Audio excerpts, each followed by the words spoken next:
नमस्कार। आज की कक्षा में आप सभी का स्वागत है। आप देख रहे हैं निर्मल ज्योति एजुकेशन क्लासेस चैनल। तो आज हम पढ़ेंगे व्यंजन संधि के अगले नियम। हमने व्यंजन संधि के 3 नियम पढ़ लिए थे इससे पहले के वीडियो में। तो आज जो नियम हम पढ़ने जा रहे हैं तो उनमें पहला नियम जो है वो ये कहता है कि यदि म के बाद में कोई स्पर्श व्यंजन आए तो म जुड़ने वाले स्पर्श व्यंजन का क्या हो जाता है? पांचवा हो जाता है। जैसे एक उदाहरण ले लेते हैं, अहम घन कार। प्रथम खंड का जो अंतिम वर्ण है म और इसके साथ में वर्गीय व्यंजन जुड़ रहा है, तो ये म किसमें बदलेगा? जुड़ने वाले के पांचवें में। जुड़ने वाले का पांचवा कौन सा होगा? अंग। ठीक है। अब देखिए किस प्रकार से होगा। परिवर्तन जिसमें होगा हम उसको रख देंगे, बाकी के हम वैसे के वैसे लिख देंगे। इसमें कोई परिवर्तन नहीं होगा, इसको यूं का यूं रख देंगे। इसमें कोई परिवर्तन नहीं है, इसको यूं का यूं रख दिया। परिवर्तन सिर्फ होगा म में। तो वो परिवर्तन जो हुआ वो हुआ पांचवा वर्ण आ गया, नासिक वर्ण आ गया क का।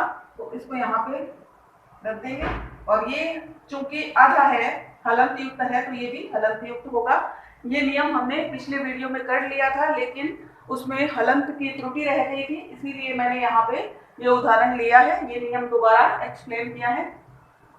तो क्या शब्द बन गया? अहंकार। इसको हम इस प्रकार से भी लिख सकते हैं, अनुस्वार के रूप में भी। तो क्या बन गया? अहंकार।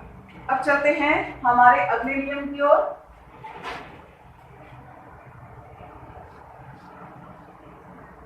अगला नियम ये कहता है, चौथे नंबर का नियम है। 3 तक नियम हमने पिछले वीडियो में कर लिए थे, जो कि थोड़ी त्रुटि रह गई थी, तो मैंने दोबारा एक्सप्लेन किया। अब चौथा नियम ये कहता है, यदि म के साथ में य, र, ल, व, श, श, स या फिर ह। तो देखिए ये तो चारों है अंतस्थ व्यंजन और ये है ऊष्मीय व्यंजन। तो चौथा नियम कहता है कि यदि म के साथ में यदि अंतस्थ व्यंजन मिले या फिर ऊष्म व्यंजन मिले, तब म किस में बदल जाता है? अनुस्वार में बदल जाता है। अनुस्वार में बदल जाता है, जैसे कि ऐसे। तो देखिए उदाहरणों के द्वारा समझ लेते हैं। एक उदाहरण लेते हैं, समधन योग। समधन योग। तो देखिए प्रथम खंड, ये द्वितीय खंड। ठीक है। प्रथम खंड का अंतिम वर्ण मैं आ गया और द्वितीय खंड का प्रारंभिक वर्ण जो है अंतस्थ आ गया य। तो म किस में बदलेगा? अनुस्वार में बदलेगा। तो इसमें ये परिवर्तन हो गया, विकार उत्पन्न हो गया। जो विकार उत्पन्न हुआ है उसको वैसे का वैसे पड़ा रहने दो। हमें जो विकार आया उसको एक बार यहाँ पे हमने लिख दिया। जो जिसमें कोई भी परिवर्तन नहीं होगा उसको हम एक बार लिख देते हैं। सर ऐसे कैसे आएगा? योग आएगा। परिवर्तन किस में होगा? इसमें होगा, अनुस्वार के रूप में बदलेगा। तो अनुस्वार कहाँ पे लगाएंगे? यहाँ। तो क्या बन जाएगा? संयोग। जो अनुस्वार आता है वो अपने से पहले वाले वर्ण के ऊपर लग जाएगा। जैसे देखिए ये है म बदला है अनुस्वार में, तो पिछले के ऊपर लग जाएगा, पिछले वर्ण के ऊपर लग जाएगा। अब एक और उदाहरण से समझते हैं।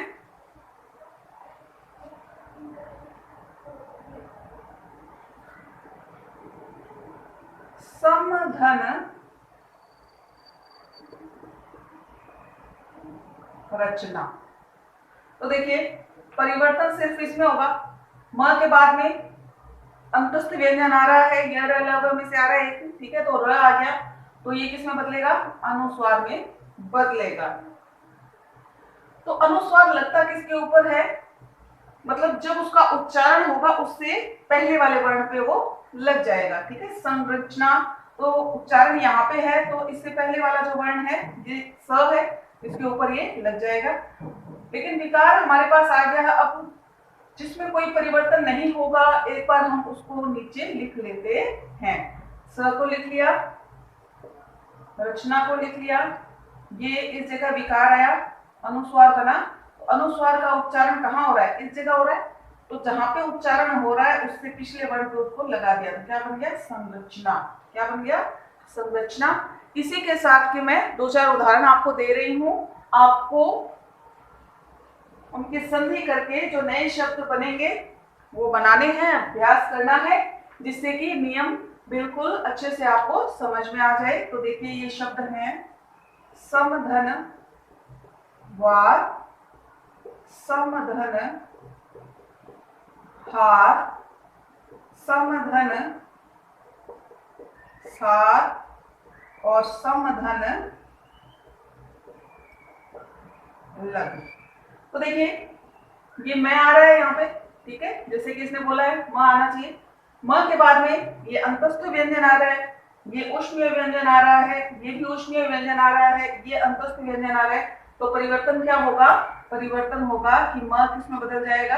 अनुस्वार में बदल जाएगा। अब बदलेगा तो इसकी स्थिति क्या होगी बदलने के उपरांत, वो आपको निश्चित करनी है, आपको इन सब में उदाहरण करना है। दो मैं आपके लिए छोड़ देती हूँ, दो मैं कर देती हूँ। तो ये जैसे बनेगा क्या? संवाद। ये क्या बनेगा? संहार। ठीक है, तो ये दो आपको करने हैं। अब आगे के नियम पे चलते हैं।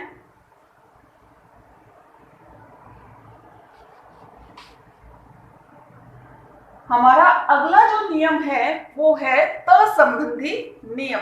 त संबंधी नियम में जो पहला नियम है वो क्या कहता है कि देखिए, यदि त के बाद में च, ज या फिर ट या फिर ड आएगा तो त किसमें बदलेगा? यदि त के बाद में च आया है तो त किसमें बदलेगा? च में। ठीक है, क्योंकि ये आधा है तो ये भी क्या होगा? आधा होगा।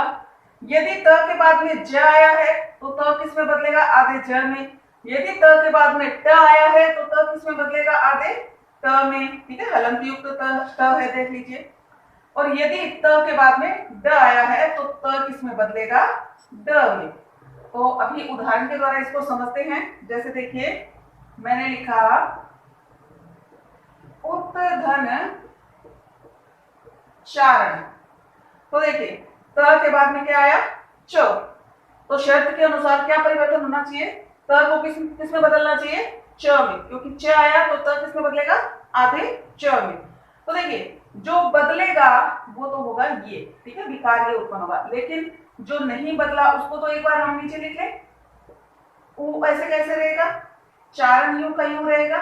ठीक है, जो परिवर्तन हुआ वो कौन सा हुआ? ये। इसको यहाँ पे फिट कर दो तो क्या शब्द बन गया?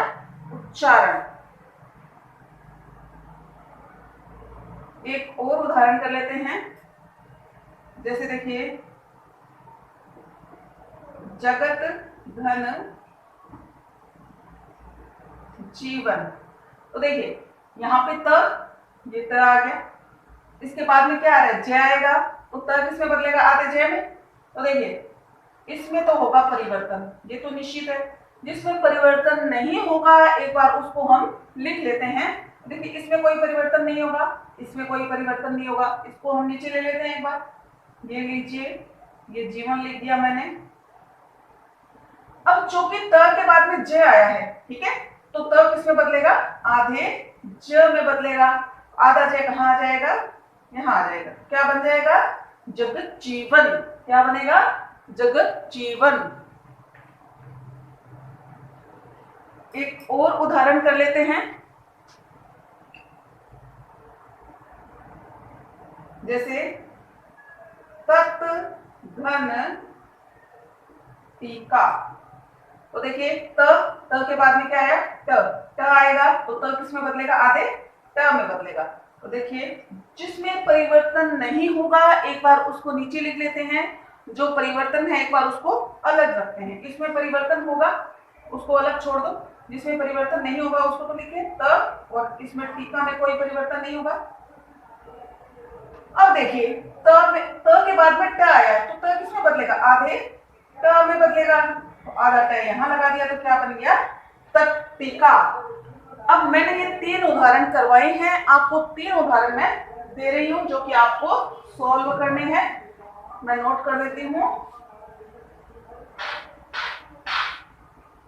आपको करना है उक्त धन जल, आपको करना है बृहत धन टीका, और एक उदाहरण और करना है आपको उक्त धन डयन। अब देख लीजिए, त है, त के बाद में यहाँ पे ज आ रहा है और यहाँ पे ड आ रहा है और यहाँ पे ड आ रहा है। तो यहाँ पे त किसमें बदलेगा, आपको पता है नियम, अगर आपको याद है तो आपको पता है। अगर त के बाद में ट है तो त किसमें बदलेगा, त के बाद में ड है तो त किसमें बदलेगा। तो ये जो नए शब्द बनेंगे उस पे आपको अभ्यास करना है, आपको ये नए शब्द बनाने हैं, जिससे कि नियम आपको अच्छे से समझ में आ जाए।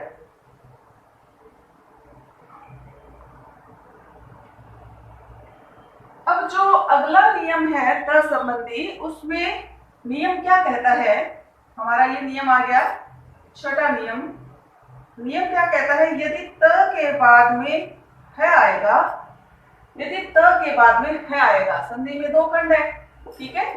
अगर प्रथम खंड का अंतिम वर्ण त और द्वितीय खंड का प्रारंभिक वर्ण ह है, तो त किस में बदलेगा, त बदलेगा आधे द में, और ह किस में बदलेगा, ह बदलेगा ध में। चूंकि ये पूरा है तो ये भी पूरा, चूंकि ये आधा है तो ये भी आधा। तो हम समझते हैं कुछ उदाहरणों के द्वारा। तो देखिए, पत धन हति, पत धन हति। तो ये देखिए, इसमें परिवर्तन होगा, इसमें परिवर्तन होगा, जिसमें परिवर्तन होगा एक बार उसको छोड़ दो, जो बचा है उसको नीचे ले लो। नीचे प को लिया और ती को लिया, ठीक है। त क्या बनेगा, द बनेगा, याद आ गया। ह क्या बनेगा, ध बनेगा, और क्या बन गया, पद्धति। क्या बन गया, पद्धति। इसको हम कुछ इस प्रकार से भी लिखते हैं, पद्धति, पद्धति। जो नीचे पैर में होता है वो हमेशा पूरा होता है, ये देख लीजिए पूरा है। और जो बड़ा दिखता है, जो वास्तव में बड़ा दिख रहा है वो तो है छोटा, जो छोटा दिख रहा है वो क्या है, बड़ा। पद्धति को इस प्रकार से लिखेंगे, जैसे कि हम प्र लिखते हैं तो इसमें देखिए र पूरा होता है और प क्या होता है, आधा, लेकिन दिखने में कुछ अलग दिखता है, तो इसमें कंफ्यूज होने की आवश्यकता नहीं है। आगे एक और उदाहरण ले लेते हैं जिससे कि नियम हमें अच्छे से समझ में आ जाए। तो देखिए, तत् धन हित, त किस में बदलेगा, द में। ही किस में बदलेगा, धी में, क्योंकि ह में जो स्वर है वो ई का स्वर है, तो यहाँ भी जो ध में स्वर आएगा वो ई का ही होगा। तो क्या बन जाएगा, देखिए त और त, ये तो ऐसे कैसे लिख दो, जो परिवर्तन आया इसमें बीच में फिट कर दो, ध आ गया और ये आ गया धी, क्या बन गया, तद्धित। और इसको कैसे लिखते हैं हम, लिखने में मानक रूप क्या है इसका, त द धी त, तद्धित, ठीक है। अब 2 उदाहरण मैं आपके लिए छोड़ती हूँ जिसको आपको सोल्व करना है। तो देखिए, एक है उक्त धन हृत और एक है उक्त धन हार। तो देखिए बच्चों, पता है आपको कि यहाँ पे त आ रहा है और यहाँ पे ह और यहाँ भी है, तो जो भी ह में मात्रा है, जो स्वर है, उसको आपको ध में भी लगाना है। त बदल जाएगा द में और ह बदल जाएगा ध में, और जो भी मात्रा है वो भी ध में लग जाएगी। मैंने आपको हिंट दे दिया, अब आपको इसको सॉल्व करना है। ये कौन सा शब्द बनेगा, ये कौन सा शब्द बनेगा, ये शब्द आपको बनाने हैं। अगर आपको नियम अच्छे से समझ में आ गया तो आपको बिल्कुल भी दिक्कत नहीं होगी। अब चलते हैं हमारे अगले नियम पर। हमारा जो 7वां नियम है वो क्या कहता है कि यदि प्रथम खंड का अंतिम वर्ण तब और द्वितीय खंड का प्रथम वर्ण ल हो तो किसमें बदलेगा, ल में। चूंकि ये आधा है तो ये भी आधा ही होगा। समझते हैं कुछ उदाहरणों के द्वारा। जैसे देखिए, तत धन लीन। त के बाद में ल आ गया तो ये किसमें बदलेगा, ल में। तो क्या देखो परिवर्तन जो हुआ एक बार उसको छोड़ देते हैं, जो बचा उसको लिखो त और ली। त ल में बदला तो ये ल यहां लगा दो, तो क्या बन गया, तल्लीन। एक और उदाहरण लेते हैं, उत धन लंघन। देखिए उत धन लंघन, त के बाद में ल तो ये किसमें बदलेगा, आधे ल में। तो क्या बन जाएगा नया शब्द, उ यहाँ पे लंघन, जो परिवर्तन हुआ उसको यहाँ फिट कर दिया, क्या बना नया शब्द, उल्लंघन। क्या बना, उल्लंघन। अब दो उदाहरण मैंने आपको करवाए हैं, जो मैं आपके लिए छोड़ती हूँ, दो उदाहरण आपको देती हूँ, वो आपको सॉल्व करने हैं। एक उदाहरण है उत धन लेख और दूसरा उदाहरण है उत धन लाभ। अब इनसे कौन से नए शब्द बनेंगे, संधि होकर के क्या विकार उत्पन्न होगा वो आपको करना है। क्योंकि देखिए नियम क्या कहता है, त के बाद में ल होगा तो त किसमें बदलेगा, ल। तो नया शब्द जो बनेगा वो आपको बनाना है। मैंने हिंट दे दिया, आपको हेल्प कर दिया आपकी, अब आगे आपको करना है। अब हमारा जो 8वां नियम है वो ये कहता है कि यदि त के बाद में श आएगा, यदि त के बाद में श आएगा तो त तो बदल जाएगा श में, क्योंकि ये आधा है, हलंत युक्त है, तो ये भी आधा ही होगा। श किसमें बदल जाएगा, छ में बदल जाएगा। समझते हैं इनको, इसको कुछ उदाहरणों के द्वारा। जैसे कि देखिए एक शब्द है सत धन शास्त्र। अब ध्यान से देखिए, सत धन शास्त्र, त के बाद में क्या आया, श। त किसमें बदलेगा, च में। श किसमें बदलेगा, छ में। चूंकि छ में देखो, श में यहाँ पे अ का स्वर है तो यहाँ भी अ का स्वर, लेकिन यहाँ पे आ का स्वर है तो यहाँ भी कौन सा स्वर होगा, आ का। तो ये हमारे सामने दोनों आ गए विकार। अब जिसमें कोई परिवर्तन नहीं करना है उसको हम यूं का यूं लिखते, स में कोई परिवर्तन नहीं होगा, त्र में कोई परिवर्तन नहीं होगा। जो परिवर्तन हुआ उसको हम यहाँ पे फिट कर देते हैं, तो क्या बन गया नया शब्द, सच्छास्त्र। क्या बन गया, सच्छास्त्र। ठीक है, तो सच्छास्त्र नहीं होता, सच्छास्त्र होता है। ठीक है, अब आगे एक और उदाहरण कर लेते हैं।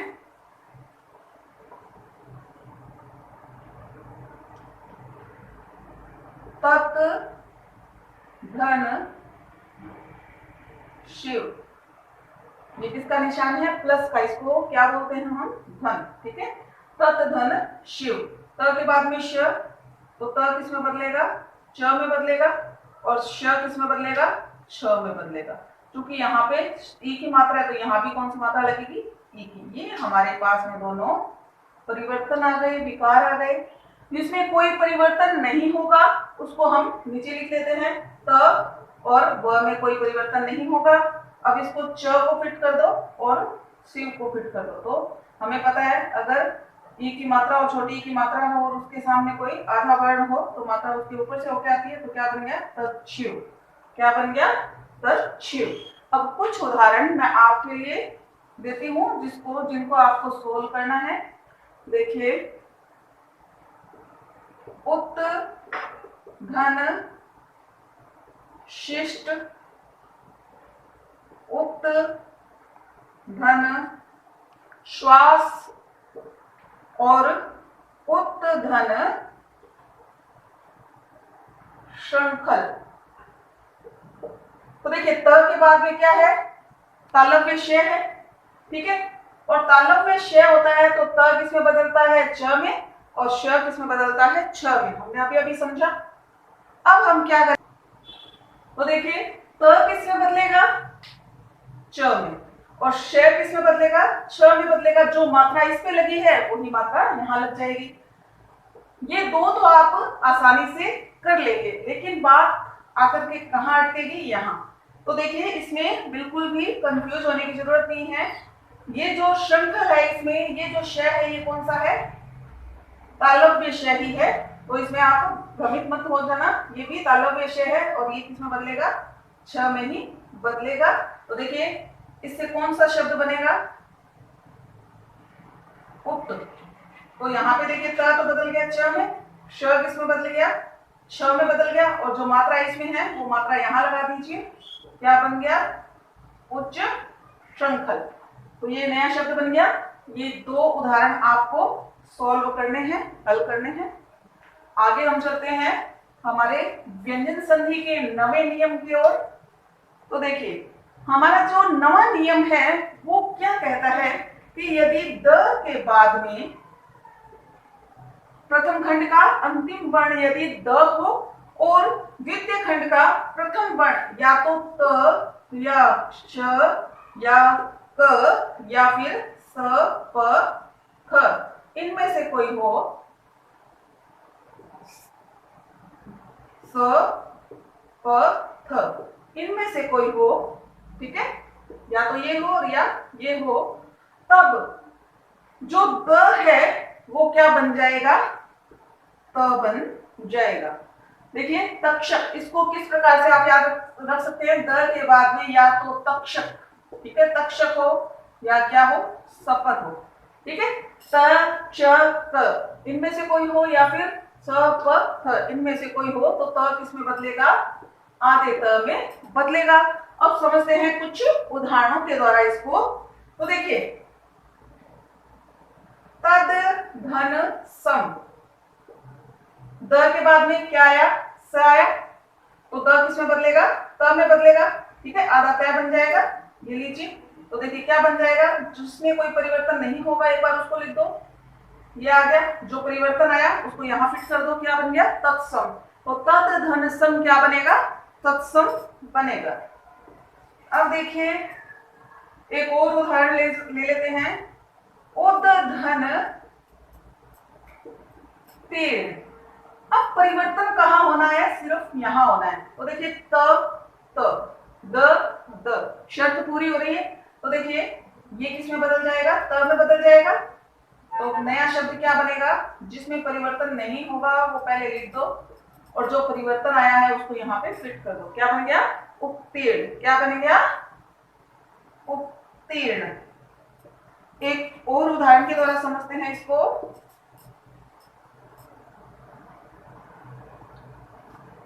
उद धन कर्ष, तो द के बाद में क्या आ रहा है, तो द किसमें बदलेगा, त में बदलेगा, तो क्या बन जाएगा, उत्कर्ष, ठीक है। एक और उदाहरण लेते हैं, उद धन पति। तो देखिए द के बाद में प आ रहा है, तो द किसमें बदलेगा, त में बदलेगा, तो नया शब्द क्या आ जाएगा, उत्पत्ति, ठीक है। तो ये हुए हमारे संधि के 6 नियम। पिछले वीडियो में 3 नियम हमने कर लिए थे और इस वीडियो में हमने 6 नियम कर लिए, तो कुल हमारे हो गए हैं 9 नियम संधि के। कुछ नियम बच गए हैं, 4-5 नियम जो बच गए हैं वो हम लेंगे हमारे अगले वीडियो में। आज के लिए इतना ही। इन नियमों को अच्छे से समझना और इन पे प्रैक्टिस करना, अधिक से अधिक उदाहरण खोज करके अभ्यास करने की कोशिश कीजिएगा। आशा करती हूँ आपको व्यंजन संधि अच्छे से समझ में आई होगी। अगर आपको हमारा ये वीडियो पसंद आया है तो लाइक कीजिए, सब्सक्राइब कीजिए एंड शेयर कीजिए। आज के लिए इतना ही।